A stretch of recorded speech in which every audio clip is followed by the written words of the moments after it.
Good morning all my dear students. आज हम आपकी पूरक पुस्तक यानी कि सप्लीमेंट्री बुक का फर्स्ट लेसन पढ़ेंगे। आपकी पूरक पुस्तक के रूप में भारत एक खोज जो कि नेहरू जी के द्वारा लिखी हुई है। नेहरू जी यानी जवाहरलाल नेहरू। जवाहरलाल नेहरू कौन थे बेटा? ये तो सब जानते ही होंगे ना। जवाहरलाल नेहरू हमारे स्वतंत्र भारत के प्रथम प्रधानमंत्री थे, जिन्होंने अंग्रेज़ों के खिलाफ आज़ादी की लड़ाई में गांधी जी का बढ़ चढ़कर साथ दिया था और कई बार उन्हें इसके लिए जेल यात्राएं करनी पड़ी। जब वे 9वीं बार जेल में गए थे तब उन्होंने वहाँ पर अपनी ये पुस्तक लिखी थी जिसका शीर्षक था डिस्कवरी ऑफ इंडिया और जिसको हिंदी में रूपांतरित करके नाम दिया गया भारत एक खोज या भारत की खोज। इसका फर्स्ट चैप्टर है अहमदनगर का किला। नेहरू जी को जब अंग्रेज कैद करके लेके आए तो उन्हें सबसे पहले अहमदनगर के किले में रखा गया था। और ये अहमदनगर का किला है कहाँ पे? महाराष्ट्र में। तो अहमदनगर के किले में नेहरू जी ने आप बीती कैसे लिखी है, चलो पढ़ते हैं। क्या कहते हैं नेहरू जी? यह मेरी 9वीं जेल यात्रा थी। हमें आए हुए 20 महीने से भी अधिक समय हो चुका था। जब हम यहाँ पहुँचे तो अंधियारे आकाश में झिलमिलाते दूज का चांद ने हमारा स्वागत किया। शुक्ल पक्ष शुरू हो चुका था। तब से हर बार जब नया चांद उगता है तो जैसे मुझे याद दिला जाता है कि मेरे कारावास का 1 महीना और बीत गया। चांद मेरे बंदी जीवन का स्थायी सहचर रहा है। वही मुझे यह बात याद दिलाता है कि अंधेरे के बाद उजाला होता है। नेहरू जी का कहने का क्या मतलब है कि जब नेहरू जी को यहाँ पर इस जेल में लाया गया था तो वो रात के समय लाया गया था और ये शुक्ल पक्ष और कृष्ण पक्ष 1 महीने में 2 पक्ष होते हैं। एक शुक्ल पक्ष पूर्णिमा को खत्म होता है और दूसरी पूर्णिमा तक 1 महीने का टाइम होता है। तो नेहरू जी कहते हैं कि जब भी चांद को मैं देखता हूँ आकाश में, पूर्णिमा का या दूज का चांद जब मैं देखता हूँ तो मुझे ये बात याद हो जाती है कि मेरा इस जेल में, इस कारावास में 1 महीना खत्म हो गया है। दूसरी जेलों की तरह यहाँ अहमदनगर के किले में भी मैंने बागवानी करनी शुरू कर दिया था। मैं रोज़ कई घंटे तपती धूप में भी फूलों के लिए क्यारियाँ बनाने में बिताने लगा। मिट्टी बहुत ख़राब थी, पथरीली, पुराने मलबे और अवशेषों से भरी हुई। यानी कि नेहरू जी जहाँ पर भी जिस भी जेल में रहते थे वो अपना टाइम बागवानी में बिताते थे। तो अहमदनगर के किले में जब वो आए तो उन्होंने यहाँ पर भी बागवानी स्टार्ट कर दी। और जब वो बागवानी के लिए मिट्टी खोद रहे थे तो नेहरू जी बोलते हैं कि यहाँ की मिट्टी कैसी थी? पथरीली थी, जिसमें पुराने मलबे और अवशेष यानी कि पुराने निशान दबे हुए थे। क्यों दबे हुए थे? चूँकि यह इतिहास स्थल है, इसलिए अतीत में इसने कई युद्ध, राजमहलों की दुर्भिसंधियाँ देखी हैं। यहाँ का इतिहास बहुत पुराना नहीं है। घटनाओं की दृष्टि से इसकी कोई विशेष अहमियत भी नहीं है, पर इससे जुड़ी एक घटना आज भी याद की जाती है। यह घटना कौन सी थी?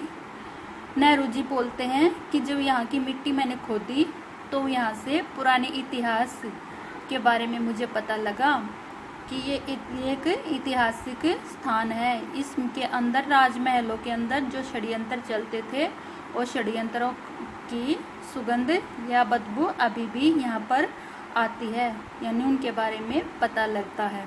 और एक घटना के बारे में विशेष रूप से नेहरू जी बताते हैं। वो कौन सी घटना है देखते हैं। चांद बीबी नाम की एक सुंदर महिला के साहस की कहानी, जिसने इस किले की रक्षा के लिए अकबर की शाही सेना के विरुद्ध हाथ में तलवार उठाकर अपनी सेना का नेतृत्व किया। पर अंत में उसकी हत्या उसके अपने ही एक आदमी के हाथों हुई। चांद बीबी के बारे में बताया गया है कि हिस्ट्री में एक चांद बीबी नाम की एक बहुत साहसी महिला हुई है, जिसने अकबर के खिलाफ युद्ध किया। अकबर जो मुगल साम्राज्य फैलाता जा रहा था, उसके खिलाफ, उसके विरुद्ध युद्ध करने वाली एक साहसी महिला चांद बीबी थी। और चांद बीबी की हत्या कैसे हुई थी? षड्यंत्र के द्वारा, उसके अपने ही आदमी के हाथों। खुदाई के दौरान हमें जमीन की सतह के बहुत नीचे दबे हुए प्राचीन दीवारों के हिस्से, कुछ गुंबदों और इमारतों के ऊपरी हिस्से मिले। हम बहुत दूर नहीं जा सके क्योंकि न तो अधिकारियों ने इसकी मंजूरी मिली और न ही हमारे पास काम को जारी रखने के साधन थे। अब मैंने कुदाल छोड़कर हाथ में कलम उठा ली। खुदाई करते हुए वो जमीन के काफ़ी नीचे तक नहीं जा सके, पर जहाँ तक भी वो गए, यानी कि जहाँ तक भी उन्होंने, जवाहरलाल नेहरू जी ने खुदाई की, तो उन्हें क्या मिले थे? वहाँ पर पुरानी दीवारों की इमारत के कुछ हिस्से मिले थे और कुछ इमारत के ऊपरी गुंबद जैसे मंदिर के ऊपर वो गोल गोल सा गुंबद नुमा होता है ना, वही गुंबद, ये उससे निशानियाँ मिली हैं। तो अधिकारियों ने इससे आगे खुदाई करने की उन्हें परमिशन नहीं दी। उसके बाद नेहरू जी ने क्या किया? खुदाली, यानी कि जिसके द्वारा खुदाई की जाती है, फावड़ा, उसको छोड़कर हाथ में कलम उठा ली। पर मैं जब भी आज़ाद नहीं हो जाता और कर्म के माध्यम से वर्तमान को अपने अनुभव का हिस्सा नहीं बना लेता, मैं उसके बारे में नहीं लिख सकता। तो नेहरू जी कहते हैं कि खुदाली को छोड़कर कलम तो मैंने उठा ली है, परंतु जब तक मैं पूरी तरह से इसके बारे में पता नहीं लगा लेता, तब तक मैं उसके बारे में कुछ नहीं लिख सकता। न ही पैगंबर की भूमिका अख्तियार कर मैं फिलहाल भविष्य के बारे में कुछ लिख सकता हूँ। बच्चा रहता है अतीत, पर मैं उसके बारे में भी किसी इतिहासकार या विद्वान की तरह विद्वतापूर्ण शैली में नहीं लिख सकता। यानी कि नेहरू जी कहते हैं कि मैं ना तो कोई पैगंबर हूँ, यानी कि भगवान की भूमिका में हूँ जो अपने भविष्य के बारे में कुछ बता सके, और ना ही मैं अतीत के बारे में कुछ बता सकता हूँ, क्योंकि मैं इतिहासकार या विद्वान नहीं हूँ। मैं पहले की तरह अपने आज के विचारों और क्रियाकलापों के संबंध में के साथ संबंध स्थापित करके ही उनके बारे में कुछ लिख सकता हूँ। यानी कि मैंने जो कुछ देखा है उसके बारे में ही मैं कुछ लिख सकता हूँ। अपने क्रियाकलापों के, अपने कामों के बारे में कुछ लिख सकता हूँ। गेटे ने एक बार कहा था कि इस तरह के इतिहास लेखन अतीत के भारी बोझ से एक सीमा की तरह राहत दिलाता है। गेटे एक जर्मन विद्वान हुए हैं। उन्होंने लिखा है कि इस तरह का इतिहास लेखन, मतलब कि इस तरह से इतिहास को लिखना अतीत के भारी बोझ से एक सीमा तक राहत दिलाता है। अतीत के बारे में एक सीमा तक, एक हद तक हमें बताता है। आगे है अतीत का दबाव। दबाव भला हो या बुरा, दोनों तरह अभिभूत करता है। कभी कभी यह दबाव दम घोटू होता है, खास तौर पर उन लोगों के लिए जिनकी जड़ें बहुत पुरानी सभ्यताओं में होती है, मसलन भारत और चीन की सभ्यताएं। यानी कि नेहरू जी कहते हैं कि दबाव यानी प्रेशर अच्छा हो या बुरा हो, दोनों तरह का हमें प्रभावित करता है। दोनों तरह का प्रेशर से हम प्रभावित होते हैं। यह कभी कभी यह दबाव या प्रेशर घुटन भरा होता है, खास तौर पर उन लोगों के लिए जो बहुत पुरानी सभ्यता से जिनका ताल्लुक है, जो वास्ता रखते हैं, मसलन जैसे कि भारत और चीन की सभ्यताएं। आखिर मेरी विरासत क्या है? मैं किन बातों का उत्तराधिकारी हूँ? क्या उन सब का जिसे मानवता ने दासियों साल के दौरान हासिल किया? नेहरू जी अपनी विरासत और उत्तराधिकार के बारे में सोचते हैं कि मेरी विरासत क्या है और मैं किन बातों के लिए उत्तराधिकारी हूँ, यानी कि उत्तराधिकार में मुझे क्या मिलेगा। क्या यह सब हजारों साल की मानवता दास की तरह है, यानी कि अंग्रेज जब भारत के ऊपर शासन कर रहे थे तो वो दासों के जैसा सलूक करते थे, या अपनी मानवता और सभ्यता को दास की भांति बताया है। उनकी विजयों के उल्लास, उनकी पराजय की दुखद यंत्रणा का, मानव के उन हैरत अंगेज साहसिक कार्यों का जिनकी शुरुआत युगों पहले हुई और जो अब भी जारी है और हमें आकर्षित करती है, मैं इसका वारिस हूँ। किस तरह के युग का वारिस है नेहरू जी क्या बोलते हैं कि मैं किस तरह के युग का वारिस हूँ, यानी कि बहुत दुखद परिस्थितियों का। भारत उस टाइम पर किस दौर से गुजर रहा था, किस तरह के अत्याचार अंग्रेज भारतीयों के ऊपर कर रहे थे और उनकी मानव सभ्यता को नष्ट करने की चेष्टा कर रहे थे। साथ ही उस सब का भी जिसमें पूरी मानव जाति की साझेदारी है। हम भारतवासियों की विरासत में एक खास बात है जो अनोखी नहीं है, क्योंकि कोई व्यक्ति औरों से एकदम अलग नहीं होता। अलबत्ता एक बात हम लोगों पर विशेष रूप से लागू होती है, जो हमारे रक्त, मांस और अस्थियों में समाई है। किसी विशेषता से हमारा वर्तमान रूप बना है और हमारा भावी रूप बनेगा। इसी विशिष्ट विरासत का विचार और वर्तमान परिसर लागू करने की बात एक लंबे अरसे से मेरे मन में घर किए हुए है। मैं इसी के बारे में लिखना चाहता हूँ।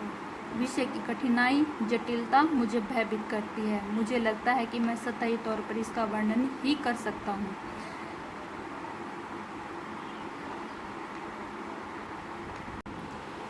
इसमें नेहरू जी कहना चाह रहे हैं कि मानव के विजय के उत्सव और पराजय के दुख, उनके साहसिक कार्यों के बारे में, भारत की एकता जो सभी भारतीयों के खून में समाई हुई है, एकता की भावना जो सभी भारतवासियों के खून में समाई हुई है, जो हमारा वर्तमान भी है और कल हमारा भविष्य होगा।